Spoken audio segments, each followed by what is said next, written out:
Hi, I'm Mack, and I'm on a mission to see the hurting get healed and the healed go out and heal others, in order for all of us to experience the true love and light we desire.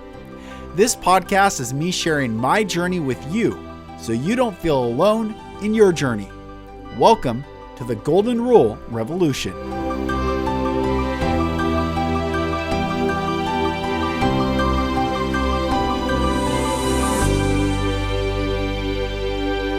Hello, brothers and sisters, and welcome back to another episode of the Golden Rule Revolution. I am Mack. Thank you for joining.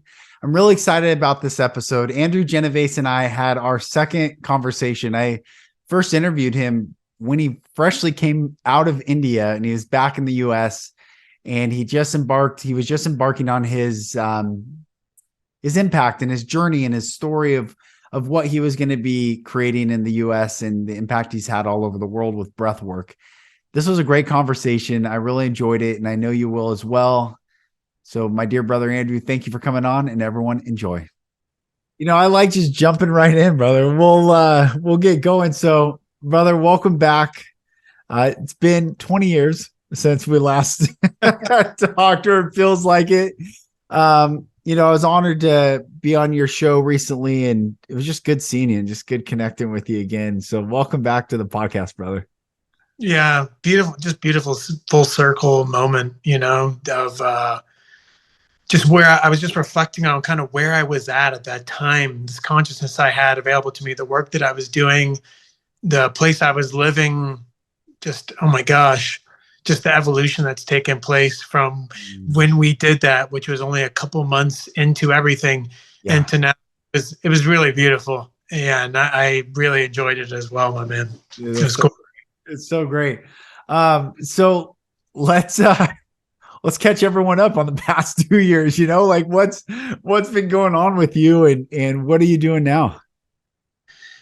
Oh, wow. Wow. Yes. I mean, so much to even attempt to theorize these 2.5 years into a half hour or an hour is impossible, but oh my God, just evolved and grown and changed so much, shed so much. I think I've died 145 times in plant ceremonies and breath work and gosh, October and November, I think have been the two most powerful months for me in my existence. I'm just turning such a huge corner of so many years of not knowing how to function on this earth and feeling lack and deep self-worth, of not feeling worthy of prosperity and abundance and gifts and really, really owning my true power and my true divinity. And I'm feeling these 2 months, it's like I'm just really turning the biggest corner I've ever turned in my life. And part of that, has to do with leaving Los Angeles a couple months ago and now being located in the forest in Washington here. And my partner and I were just so happy, and we're taking it by stride, and we don't really know. There's so many things that are up in the air for us at the same time. So there's a deep trust and a deep surrender of, if we're going to be doing a lot of work, maybe elsewhere, potentially South America, we might be spending a lot of time, all the year or a lot of the year. So we really don't know, but I'm just continuing to hold space for my wild woman to go crazy and feel all the anxieties and all the unknowns one day, and then drop into, wow, I love it here and I love the forest and it's so perfect. Then the next day she's like, oh my God, I don't want to be in the Matrix. I don't want to pay him. Totally. And I'm like, I feel that deeply. And we're supposed to be here right now, today, going into the cocoon period in the Pacific Northwest, into the shadow, into the darkness, into the cold, in this period of beautiful creation for humanity. So I feel this period for myself just being a huge time to birth new projects, new creations, lots of new courses about the breath and integration, and really just guiding people back home to their bodies and to themselves and to the universe, which is them. So very, very exciting time, and a lot of really amazing things about to be birthed, we're spending all day yesterday planning our retreat in Sedona for January. So there's just so many exciting things that we're doing right now, and feeling a huge turning point with my partner in our union. We've gone through so much these last 2.5 years, being an identical mirror of each other. And there felt like many times where we were not going to make it, but we're both mega powerhouses here on Earth, and we both have. There's a lot in this body, and the two of us coming together is quite intense. And so, we've just moved through so much as a union, and stepping into new love and just new like patience and calm. And oh my God, I mean, it's just endless. So much is on the forefront for me, brother. So that's what's mainly coming to the forefront in terms of just what's alive in my arena and all that's transpired. And been reflecting so much on all the people who have come into my field, and all the people on all the summits and all the podcasts I've gotten to speak on, and just going back just 3 years ago where I was in my work, and like the beginning stages, and things just happened so fast with the pandemic. And when I started like speaking out my truth, and how quick things happened for me with just, not being afraid of being judged or being shamed of what I knew was true. So really starting to watch like all the bravery and all the courage I guess I possessed at that time coming to lots of fruition, in the last couple of months, and now moving into the new year. So beautiful, brother. Beautiful. I don't know if I asked you, or if I did on the first podcast. I don't remember what the answer was. But what was your first gateway or opening into the spiritual world? I mean, growing up, I forget, you grew up some sort of, went to church once in a while or something like that. And I'm not talking about religion. I'm not talking about that, but the path, like what was your first step into that? Yeah. Well, I was raised Catholic. I was raised very religious. I wouldn't say very religious. That's not necessarily accurate. I did go to church every Sunday for quite a few years. So my brother and I both despised it. we saw right through it. Even as children, we were like, this is not right. Why do we have to go to this? Like, what's the point? And I was one of the most who did not have parents who were conscious or awakened to their soul and spirit. And in becoming adult, that's when I really had a challenging time of trying to figure out just why are all these people so miserable? Why are so many people addicted to pain pills and to antidepressants and to anti-anxiety? Why are so many people working a job that they truly can't stand? And just none of it made sense to me, And so what did I do? I found traveling. And when I took that first trip to Brazil in 2010, it completely rocked my world, and it changed my life. And when I went to Brazil, I knew that I was going to be nomading the world for many years, because I never felt so alive in my entire life. I felt so alive, just people watching and observing the people laugh to each other, hug one another, sit in front of each other, the way they move their hands. Everything about just being in another part of the world where they spoke another language, I was so just excited by. It was different, I started feeling for the first time the connectivity of all humans, of all beings. And fast forward years and years of traveling throughout my 20s, which led to me opening up my backpackers hostel in Nicaragua to all my friends all over the world. They're like, "Whoa, have you seen Andrew? He's living the dream. He's got a place in Nicaragua. He built it from scratch. It's made of bamboo. It's got this pool. People are partying every night and having fun." But the truth was, I was dying inside. I was miserable inside. Of course, there was flickers of gratitude and stoke about what I was doing. And I had friends from all over the world, from Australia, from New Zealand, from Spain, Germany, Denmark, from Holland, coming to visit me. But I knew somehow deep down that I don't know, I was meant for something bigger. It wasn't what I was meant to do. Mhm. I knew I wasn't meant to be living in Nicaragua running this hostel. It still felt confining in that there was something else. Mhm. So my hostel fell apart.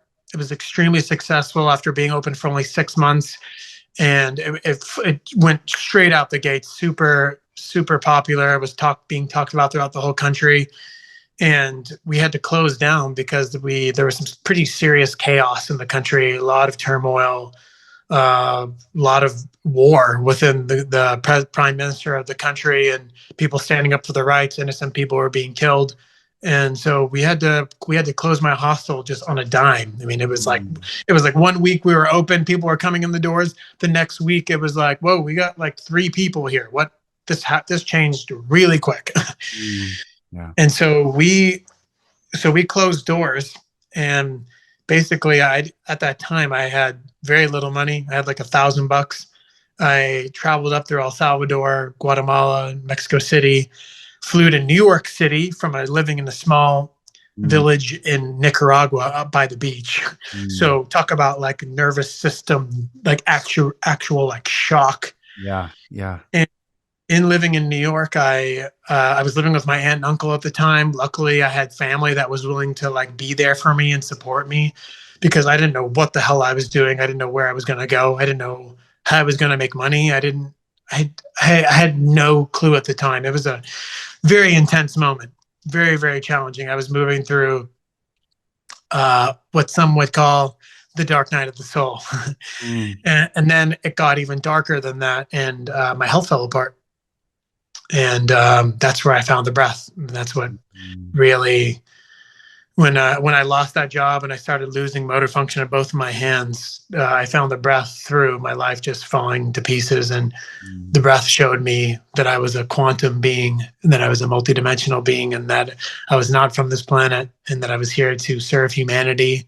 I was here to show people that they're an alchemist, that they're a powerful creator, Mhm. that they're not their emotions, they're not their thoughts, they're not their body, that they're a spiritual being just here temporarily, and we're beyond all that. We're so much bigger than that.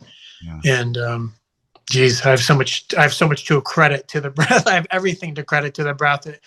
Once again, I mean, I've died hundreds of times, and so many of those deaths have been through the breath continuously of just going into the depths of my shadows, of anger, of rage, of shame, of Mm. judgment of myself, of not showing up for myself at times where when I needed to as a child or as a teenager. And yeah, the breath returned me to Mm. my own inner wisdom, and that I'm none of those things. So yeah, so grateful for my breath and sharing it with the world. And yeah, it's everything. It's so powerful. Amazing, brother. It's amazing. Yeah. Breath work, it's so overlooked, and especially in the spiritual community. I mean, I know there people do all there's different modalities of the breath work, but it's constantly available to us, and yet it's so overlooked, but it's the most powerful tool. Um, I've shared so many different times clicking over, getting through that the the dizziness or that whatever we call it, and clicking to the other side. It's has been profound and healing in my life as any ayahuasca journey I've been on or psilocybin journey I've been on. Um, Different, but as impactful for sure. People say all the time at the end of the workshop, wow, Andrew, that online dimensional breath workshop was literally as powerful or more powerful than the 6 ayahuasca journeys I had last year. Yeah. And they're like, is that normal? And I'll be like, well, what is normal? Because I was like, if you want to just know, I was like, you're not the first person to say that. I've probably heard 25 to 50 people say that, you know? And yeah, do I hold a powerful space? I mean, definitely, but it's not me, it's you. It's you unlocking your own infinite wisdom, where when we breathe in a way that's conscious and aware, we're truly unlocking our true divinity, our true infiniteness, the wisdom of the body that doesn't ever get touched unless we Mhm. Unless we move that energy into the body and breathe in that universal intelligence, it's just there. It's just something we're doing throughout the day Yeah. Yeah. and not accessing the innate wisdom of being able to heal all kinds of tension, diseases, Mm. gut problems, hormonal problems. I mean, yeah, it's just incredible what it can do, Mm. how it can break someone open, Yeah.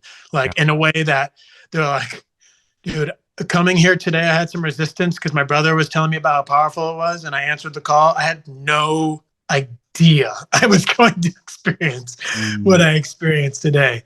And I'm like, man, that's so amazing to hear. I'm so glad to be able to Mm.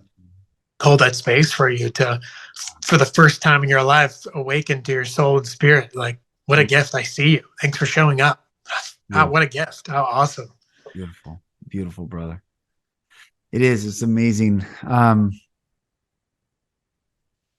How have you journeyed? How it's because I've plant medicine has been my modality that I go deep, deep, deep in. And how have you gone deeper? Like, what has the journey been for you in the breath work? Like when you're saying you're unlocking these things, how is it? Is it building upon itself every time? Is it something new every time for you?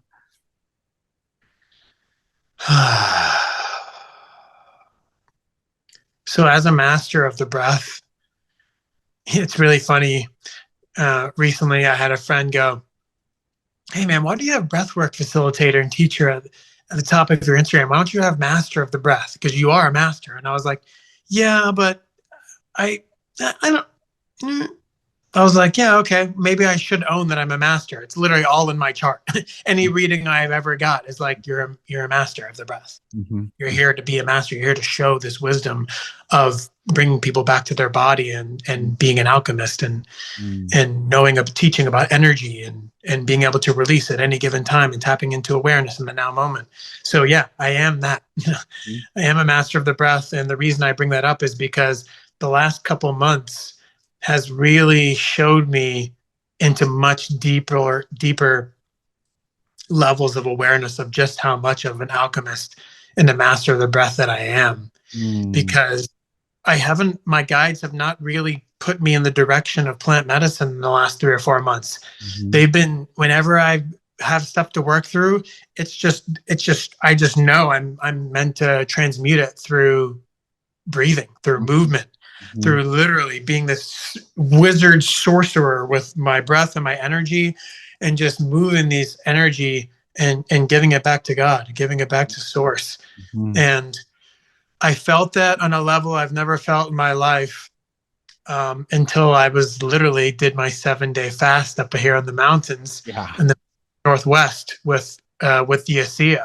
I've never experienced myself being an alchemist on this quantum level and just how much energy I transmuted through the breath in 7 days in my life. Mm-hmm. So it tapped me into whole new levels of just self mastery of the breath, of deeper understanding of just what I can do with it, how I can teach it. And I'm still integrating that experience. It was just so beyond profound. But yeah, right now I've really been kind of like hoarded into this corner of really going deep into the breath, into these journeys, whether it be into movement, whether I'm lying down in Shavasana, whether I'm doing like tribal movement, moving my hands and arms, getting into these deep crevices of tension. Mm-hmm. Yeah, I've been experimenting.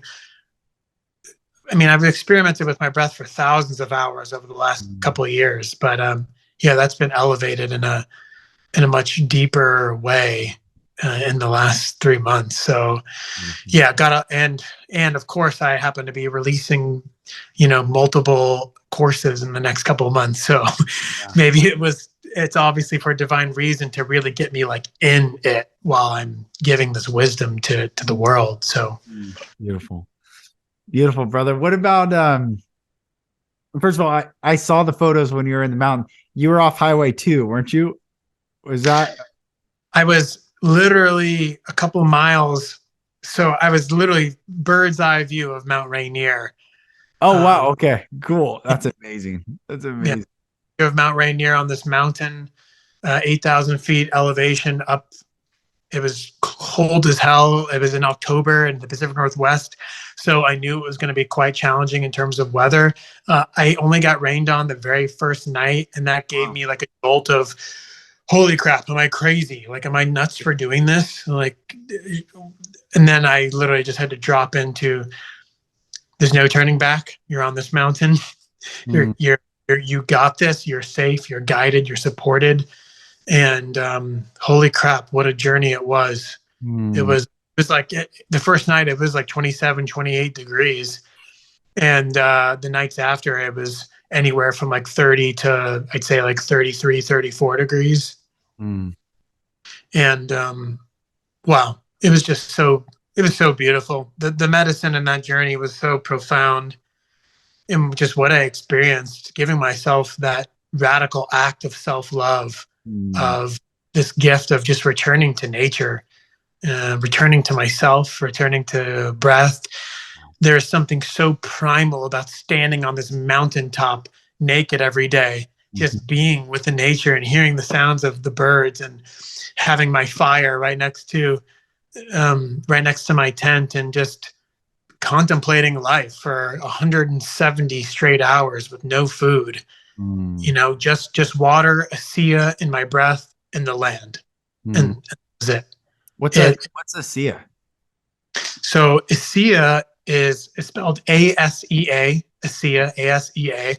It's redox molecules. So it essentially, it is putting the body on hyper healing capacity. So in each one of your cells, our body's made of 60 trillion cells.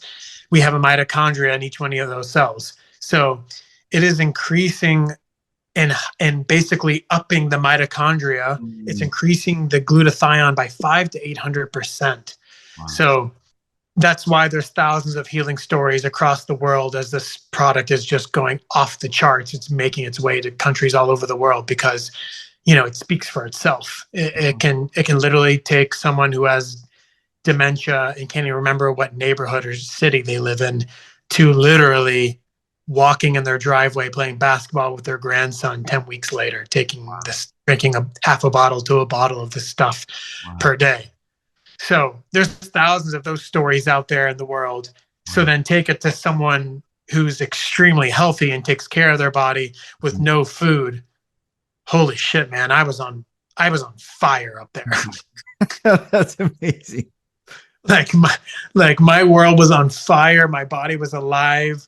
I was filling my body with breath and the ASEA, and many people call ASEA liquid consciousness or liquid light. I call it liquid light because when you drink it, you don't know unless you actually take it every day. When you drink it, you feel your body just come on, like it comes online. So yeah, if you're about to go on a podcast, if you're about to go on a workout, if you're about to smash out a day of work, the ASEA it like puts you online. Wow. And so when I was not eating any food, or I didn't have that energy of digestion, it was night 5 of my journey. And I was like, holy crap, I'm finally getting mildly hungry. And it's night 5. I didn't experience any hunger. Day 1, day 2, day 3, day 4. Day 4, I'm like, okay, where is it at? How am I not? I thought I was going to be like crawling on the ground at this point. Yeah. And I still wasn't hungry because the ASEA was just pumping my body full of life force, as well as detoxing so much in my gut, pollutants, chemicals, toxins from chemtrails, all the stuff that we're inundated with just living in this society. Right. I just felt like such a clear channel for the universe to work through me, for cosmic intelligence, for wisdom to come into me. And I didn't plan to bring it. My guides told me to bring it just about a week before. And I was like, okay, I'm going to bring 7 bottles of ASEA in my pack. And I was like, okay, all right. It's going to make my pack pretty damn heavy, but I'm going to do it. That's awesome. I did it. And after the journey, it made sense. I was like, okay, that that just gave me like a whole new level of cellular death of just, because that, right, we hold so much memory in ourselves. We hold so much pain and suffering and lack and self-worth and anger in the cells of our body. And the ASEA is just cleansing you out. So you pair that with the nature, 7 days, no food, a bottle of ASEA every day, and breathing I did breath work sometimes a couple hours a day. I mean, I was just, it was incredible. I'm still trying to come up with the words for what I experienced up there. But yeah, it was unbelievable. And I definitely knew that I was like, wow, this product is literally the biggest threat to big pharma that exists on the planet, because it literally switches on our DNA. And it can repair the DNA from a vaccine. So the reason, I'm going to go deep on everyone for a second here. The reason why the jab came out was actually to alter our DNA. That was the entire purpose. Why would they want to alter our DNA? Because the DNA is the genetic blueprint of the universe. You, Lucas Mack, has a very incredibly unique blueprint of your DNA that no one else has throughout the multiverse. I, Andrew Genovese, have a DNA blueprint that no one else has. They wanted to stop that DNA from awakening to our true cosmic self. So the ASEA actually switches on gene expressions, detoxes, cleanses, puts both hemispheres of the brain on. So yeah, I was like, wow, I knew on a much deeper level that I was meant to share this with the world, because it's just so special. And it's like, it's technology from the future. So I'm forever grateful for that journey in the mountains. It changed me in a way that I just can't even describe in words. It was just so profound, so profound. Dude, and now you're living in an area I would describe as very dense energetically, but also the earth is so high vibe there. It's just like the contrast of the matrix and nature. Literally, like before we started, everyone were talking about, I just left Seattle. You're in Seattle now, in the north. You say the Northwest, but that vortex of Microsoft, Amazon, Starbucks, Boeing, all of the dense matrix mindsets, and yet there's this beauty, and there's this life, and there's this real gentleness. You were talking about the deer. That there's a real gentle innocence in the nature there, and it's so beautiful, and it can't be varnished. And so what do you see now living there with all this knowledge and all this beauty that you've been gifted and experiencing, also with observing the area that you're in right now? So it's come into my field of awareness that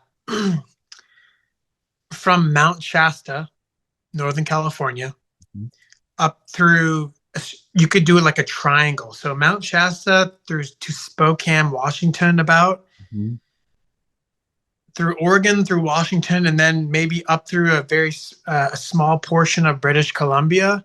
This kind of like myriad of land, Mount Shasta, Spokane, British Columbia. This is, I'm feeling, is probably one of the more important locations on this entire planet. This land was where Lemuria was thousands and thousands of years ago. This is where Lemuria was. And the reason why so many people in Washington are constantly going to Hawaii, especially in the spiritual community, is because they have Lemurian roots and they feel home when they're in Washington and in Hawaii, because it's where Lemuria was. And you bet your ass there is no coincidence why there's so much naval activity in Hawaii and where else? Yep. Yep. Where does the darkness go? The darkness goes to the light. Yes. So what's really fascinating is, right, Lucas, you touched on there being the Amazons and a lot of the big companies and things like that, the density. I don't know if my partner and I are just knifing right through that because we don't feel it. We just feel lightness of the people here. The guy who's working at Subway is like, "Hey, brother, how are you doing? Yeah, yeah, take care. Yeah, see you later." You're like, "What?" Someone in LA would be like, "Hey, get the hell out of here." Yeah. Like, so heavy in Southern California, and they don't even know it. It's just like they're like bogged down by all the frequencies and the energies and just the noise of all the freeway systems going throughout San Diego and Orange County and Los Angeles, and obviously particularly Los Angeles. Yeah. But it's just so heavy. And being in Washington, we don't feel that. We just feel the lightness. We feel the codes of these sacred lands and the 3,000 waterfalls. Yes, there are 3,000 waterfalls in Washington, you guys, if you didn't know. This land is just so light. It's so feminine. It's so magical. It's, God, it is just, we're just seeing like little rainbow orbs in the sky all the time since we've been here. All kinds of angelic activity, continuous UFO sightings in the clouds, cloaked in the clouds. If you know what to look for, you know they're there. And yeah, it's just amazing here. And we know there's some really potent consciousness to be activated within the land here. So there's gonna be a lot of magic taking place all over the planet, and this part of the planet will definitely be among one of the first to see some serious magic activated within it. Love it. I love it.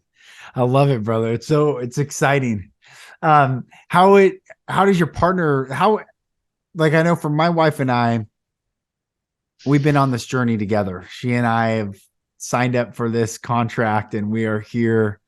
And we've gone through it all. How you were mentioning that your partner's going through this, like, how's her journey been, and how did she get into the spiritual world, and what's that been like to partner with someone co-creating versus the alternative? Yeah, my partner is wow. You want to talk about, I know a lot of people who do very powerful work all over the world that I've gotten connected to in these last couple of years.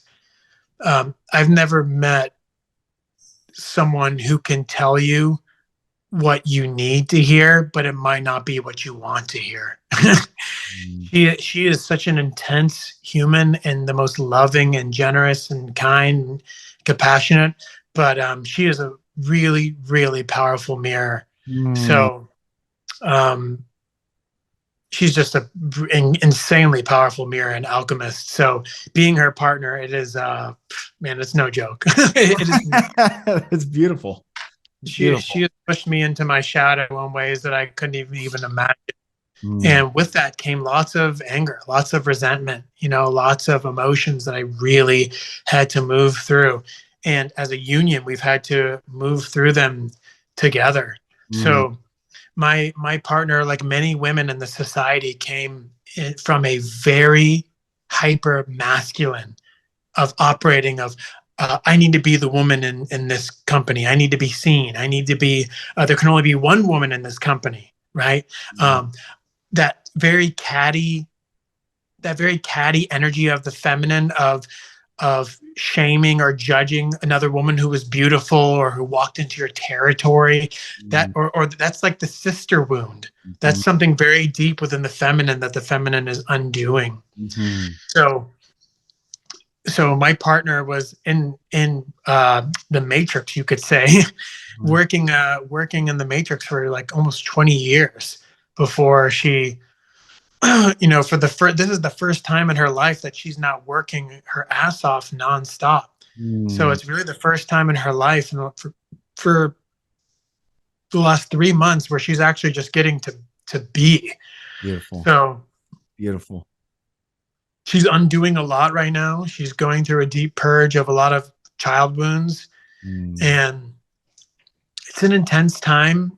Both of us know that our souls are both calling us deeply to Peru because we know we've spent a lot of time in Peru. We have some deep DNA to activate, some really deep medicine and shaman DNA that lies dormant within the both of us. And so my partner wants to be in Peru like desperately bad. So she loves Washington, and at the same time, she's like, I don't want to be here. I want to get the fuck out of here, and I want to be frolicking in the Andes Mountains. And I'm just like, I'm just the boulder, just holding the space for her to lose her shit. Yeah. Watching the rocky, wavy ocean. Just trying to be firm and sturdy, and just let her just have her thing, because that is the feminine. That is the feminine. This rocky, wavy ocean, and the masculine is this unshakable boulder. Go ahead, sweetie. I got you. Fucking lose it. Yeah. Go crazy. Yeah, that's right. That's right. And, that's beautiful. Yeah, we're both on our own individual journey right now. It's a really unique time being new to Washington and knowing that we're supposed to be here, but also surrendering to the fact that, you know, we could be here for, I don't know, 5 more months maybe. And then we go to Peru, or we could be here for another year.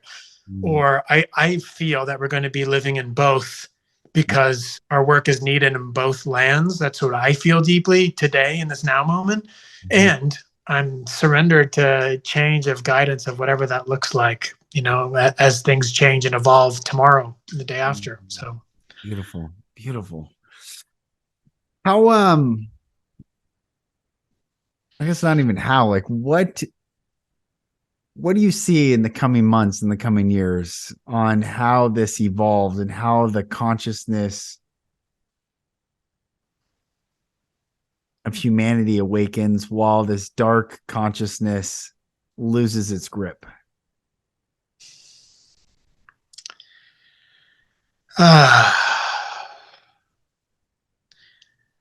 So my mom called me a couple of weeks ago, and first thing that comes out of her mouth is, Andrew, remember when you came back from India and you said that during this time the planet would never be the same, and that we would see hundreds of millions and eventually billions starting to die, to leave their physical body? And she's like, everyone around me is dying. Every time I talk to a coworker, a family member, a family friend, someone's brother, aunt, uncle, sister, they're attending a funeral, they're going to a funeral, they just left one, they're flying back across the country to go to one. She's like, so for my mom to say that and have that awareness just shows you the purification that we're entering right now, shedding all that is not in resonance with love. Yes. Anything that's promoting separation, you know, anything that's such as religion, that I'm this, you're that, you have a God, I have a God, it's all bullshit. It's all, none of it's going to hold up, because it's not true love. Yep. It's not, it's conditional. Yes, which is not love. That's right. Yeah, it's not love. Well, right, it's removing all the veils, all the boxes, all the categories. It's stripping away all that, and then what's left? What is left when we strip away all those boxes that separate us? The soul, our infinity, love, compassion, co-creation, community, beauty, right? Goodness, truth. All of the truth, all of the energies that we just mentioned, they're all energies that co-create with the new earth, and 95% of them are feminine. Right? This planet is thirsting, is dying for that Shakti energy, that feminine energy of just softness, and not saying, hey, that's my land. No, it's ours. It's ours. That water is ours. And in truth, it's not even ours, because nothing is ours, right? We're just passengers here. That's right. Walking the earth. The water is energy. We get to consume it. We get to acknowledge it and have gratitude for the wind, the water, the fire, all the elements, and know that, right, they're just tools to continue to allow us to cultivate deeper states of love, awareness, and consciousness as we continue to awaken to our true cosmic nature, our true blueprint. So we're going to watch everything that once seemed to be normal is going to change in a way that we can't even imagine. From driving a car, gasoline, that's not going to exist. Energy is going to be free. Technology of healing, all the 5D healing technology, such as the SIA, where someone can literally drink a bottle in their home and don't have to go anywhere and literally heal from what they were being called from a doctor was that you're going to die in a month. Hey, doctor, you told me I was going to die in a month, and I drank what was in this blue bottle, and now I'm literally playing baseball with my grandson in my backyard. What happened to? And the doctor's like, oh shit. They don't know what to say. Like who has the right to tell someone they're going to die in a certain amount of time? That's like playing God. Yeah, certainly. like who the hell has the nerve to tell someone when they're going to leave this earth? Yeah. And so much technology and truth is going to be revealed from the deepest, darkest depths of the shadows of this earth, of all the crime, manipulation, the Vatican, child trafficking. It's all going to be shown to us. Yep. Because in the age of light, which is the age of truth, which is the age of love, what is truth? Truth is information. Information is love. Yes. Right? So all those things is just going to be, the people who know the most know a flicker of what's going to be revealed to us in these coming years and in decades, of just how much from the books, from the language we speak, light language being activated within us.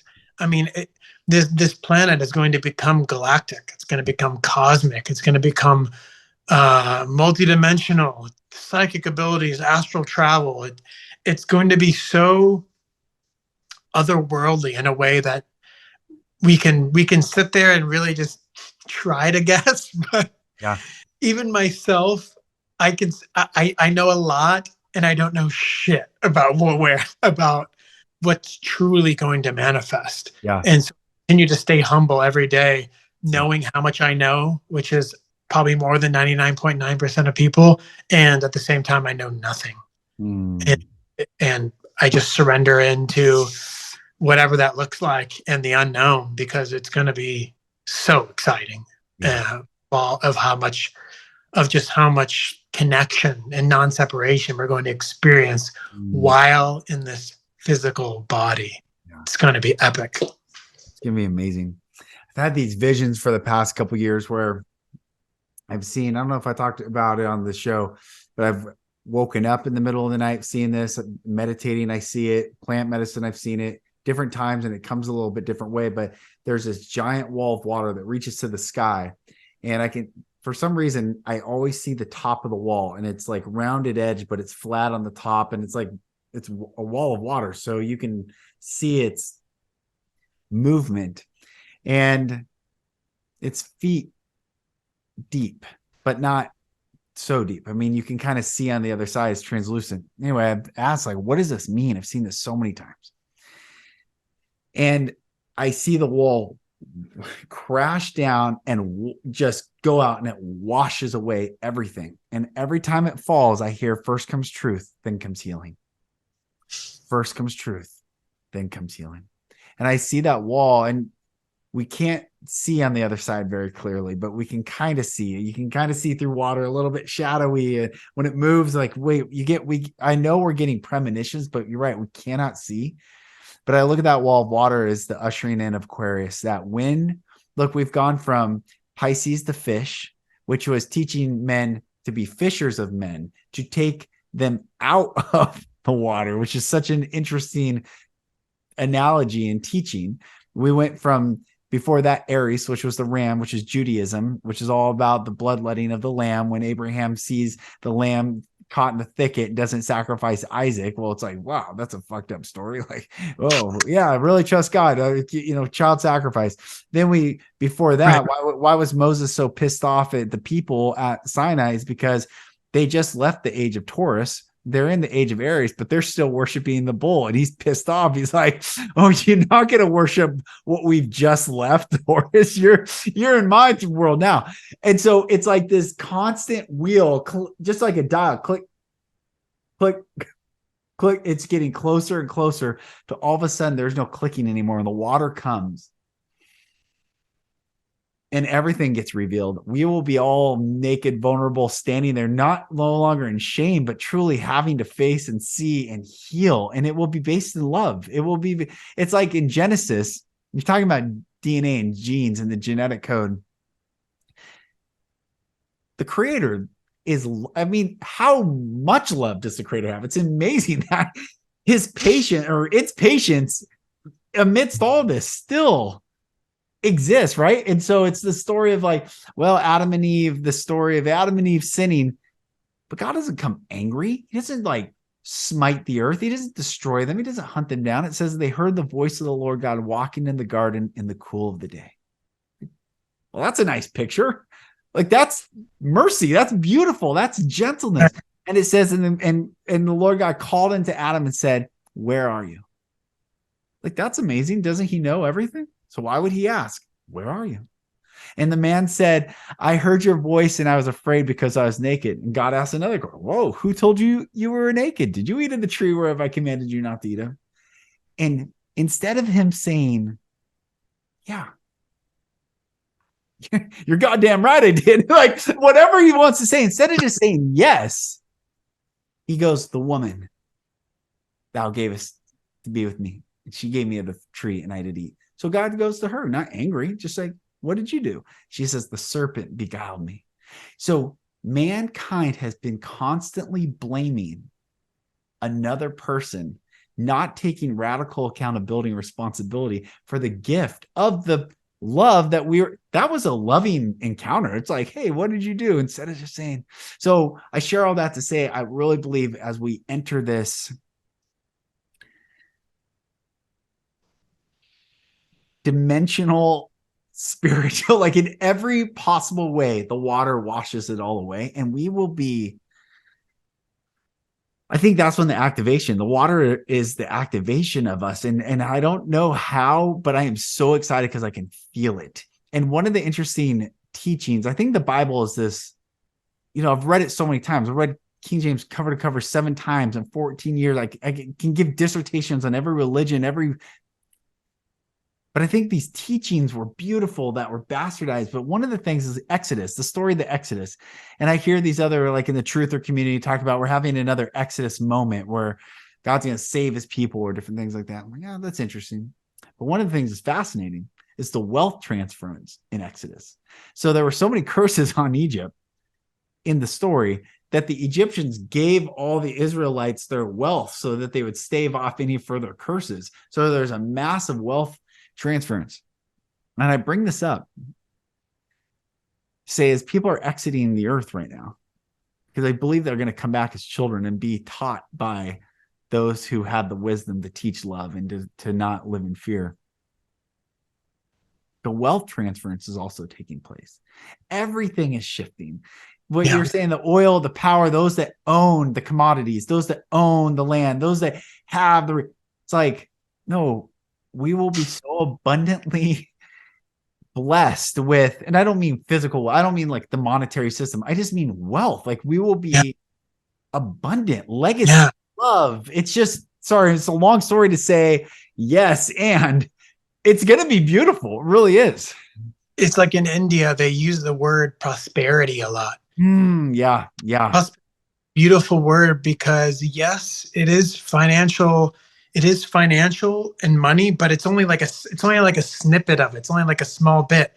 Prosperity is just joy. It's bliss. It's just really living. Yes. You look at your life and you go, God, I have so much life. I have my children in front of me. I have the nature.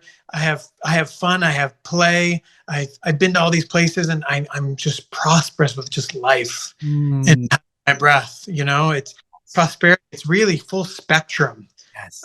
All of it. Yes. Prosperity is a beautiful word for really what we're talking about, because the wealth is going to be transferred to all the people. There's not going to be malnourished or poverty, because that's we're leaving the dark ages where millions of people all over the world would literally leave their physical bodies because they have nothing to eat. There will be none of that in the golden age. None of it. Everything, all the abundance, all the prosperity, and all the joy will be here for mankind, and it's going to be just it's beyond, you know. I sometimes when I have sat with psilocybin, and my partner and I are so connected to psilocybin, and we're so passionate about it as we hold ceremonies, and we've seen so many people sit with us, and it's a medicine that is so deeply resonant with my soul's genetic blueprint beyond what I can even imagine in this now moment. But we are insanely connected to the psilocybin mushrooms, and they have given me just flickers of the beauty of kind of what it's going to feel like when we're embodied in these higher fifth dimensional frequencies. And I would just sob in just the love that was pouring through me. I mean, it was like so overwhelming. I was like, oh my God, I don't even know if my body can handle this much love and joy. And I just did my best to put my arms up to the cosmos and just receive it all. And is just that's what we can continue to come back to every time where we look out into the world and we see people just, slaughtering freaking millions and millions of cows and pigs in the most like just awful way, and children being trafficked, and wars, just breaking out all over. It's part of the great process of just revealing all to us that just is just not coming from a place of love. It's coming from control and manipulation.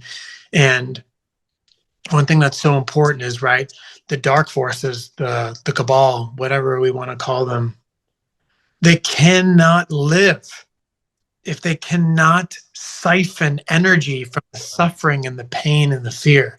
Once there's no suffering and pain and fear, that's it. Yeah, they can't exist because they have no life force. Right. This is my life force. Breathing in the wholeness and the love and sending out love into the universe. And right, it's the exact opposite for the darkness. Thriving on the suffering and the fear and the worry, right? We are creating a world where that won't exist. Right. So it's hard for people to imagine, like, God, can we really do that? Yes, we can. And yes, we will. Yes. And we are. Yes. It is so beautiful. I have to, before we wrap it, I want to share the story and, in affirmation of what we're talking about, psilocybin. So one of the journeys, this is in 2021, early in 2021, in Newcastle, Washington, amidst the density and the war that was taking place for the soul of humanity there. And I was journeying, and immediately, in the process, but immediately I heard, it's time. And I was like, okay. And I slammed my hand on the ground and I declared the earth under the law of love. And it was as if I was a titan, and my hand hit the earth and light shot throughout all tunnels throughout the entire earth under love. And I declared that the entire earth is under the law of love. And I traveled with one of the lights, and I met this creature, this reptilian, four-legged, and it was backed up into this tunnel, this corner. And I looked at it and looked at me, and it didn't want to leave. And I looked at it and said, but you cannot stay. And it slowly, like, I didn't see it leave, but I knew its presence was leaving. I knew that all these beasts, these creatures, these hybrids, these genetic experiments that don't have the breath, don't have the neshama, don't have God's breath in their lungs,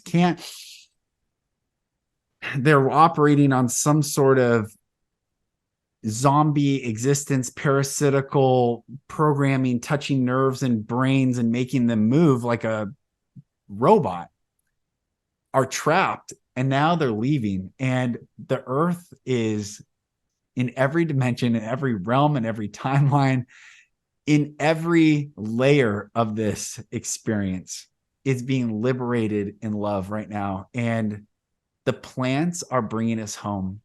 They're bringing us home. And they're bringing us home here inside of us. They're bringing us home here. And also they're bringing the home to us. And that's one of these, they're bringing us home and they're bringing the home to us. So this earth, like you're saying, it's just such a beautiful union. And I love you've been saying the word union with your partner. In Shabbat, I'll just say this. Shabbat, when we say shalom in Shabbat, there's a thing during Shabbat, during the Sabbath, of ceasing work, the not working, but there's also a proactive thing. It's not just a ceasing from work, but it's a proactive of receiving the spirit of Shabbat, of receiving this gift of rest. And it's the ceasing and doing. It's the giving and receiving all in unison, in unity, in union, in oneness. That is so liberating. We don't have to keep doing. We don't have to always be in receiving mode without a power. Like, you're the boulder and you're the wave. She has a boulder and she has a wave, but we don't have to be one or the other. Now we can be however we want to be in this time and space. And it's, bro, it's exciting. It's beautiful. Yeah. It's beautiful. It's unbelievable. The beginning stages of so much magic as I just look out into all the orange clouds above me, and I just feel the planet getting lighter and lighter every day, even though it might seem like there's so much noise out there. Trust me, the planet is getting lighter and lighter every single day. And that does not mean that more darkness isn't going to continue to come out. That very may well be what we need to experience. Yep. And it probably is. I would imagine 2023, 24, 25 are probably going to be the 3 most heavy years we've experienced. Mm-hmm. But I think, I feel once we start getting into 2025, 2026, I feel like we're going to really start to see the light at the end of the tunnel and really start to just have purged a lot in those couple of years. That's what I'm feeling. As we start to reach 2030, I think we're going to really be like, oh my gosh, we're like really starting to see this planet becoming like whole again. It's how beautiful. So, and I don't like to say dates too much or be too attached to dates because they don't really matter. It's really about coming back into the present moment over and over and over again, and just continuing to have courage, continuing to show up, continuing to ask, how can I be a better father? How can I be a better partner? How can I be a better leader for humanity? How can I be of service to humanity? Yes. And asking these questions and just showing up and knowing that all the work that you do is far greater than what your mind or ego might tell you, truly. It's beautiful, brother. Man, I love talking with you. I love spending time with you. And you got courses you're launching. You have retreats that you're leading and facilitating. So where's the best place for people to connect with you at? Yeah, you can find me on andrewgenovesehealing.com. Email will be going out for the course I'm releasing called Emotion Codes. It's a course just all about emotions, alchemy, and connecting you to your body and to be a self-master of your own world. So really, really epic little course to reach you on a higher timeline of your own self-mastery. And then, Sedona in January, that's going to be so special. It's going to be super intimate. And I would imagine it's going to fill very fast. So that's going to be going out in the next week too. And you can find me on andrewgenovesehealing.com or Breathe, Heal, Evolve on Instagram, or just Andrew Genovese on Facebook. Those are the places that I'm on the most, primarily Instagram. So Awesome. Well, I'll put all those links in the show, and brother, blessings to you. Thank you. Yeah, absolutely, brother. So happy to connect once again. It is so great. Just like dropping in with an old brother. It's awesome. Thank you, brother. Well, I hope you are all encouraged by this episode, and know that whatever is going on in your world, light drives out darkness and love drives out fear. And there is nothing. Look, my dear brother and sister, this is the time for you to awaken that you are not to fit into one side or the other, prey or predator. They say 2 wings of the same nut, 2 wings of the same plane, all the same analogies. Your job is to awaken and say, I don't want to fit into any of it. I'm not here to join or be part of an ideology that isn't divine and love and light and beauty and goodness and truth and freedom. So as you awaken, you stand in your power, all things will be good. All things will be beautiful. And I bless you all. Make sure you check out Andrew, follow him, and just continue on this journey. Everything is going to be okay. I joked around that it was with a friend this morning. It feels like we're all sitting in a lazy boy and things are coming at us in Mach 10 speed, which there's some truth to that. And yet, in the midst of it all, God, the creator, the most high, his love is available right now. For you, for me, for everyone who seeks, everyone who knocks, everyone who asks. It's simply taking the courage and the intention to go into it. So I bless you all. I'm Lucas Mack. This is the Golden Rule Revolution, and I'll talk to you on the next episode. Thank you, brothers and sisters, for listening. For support in your journey, go to my website, lucasmack.com.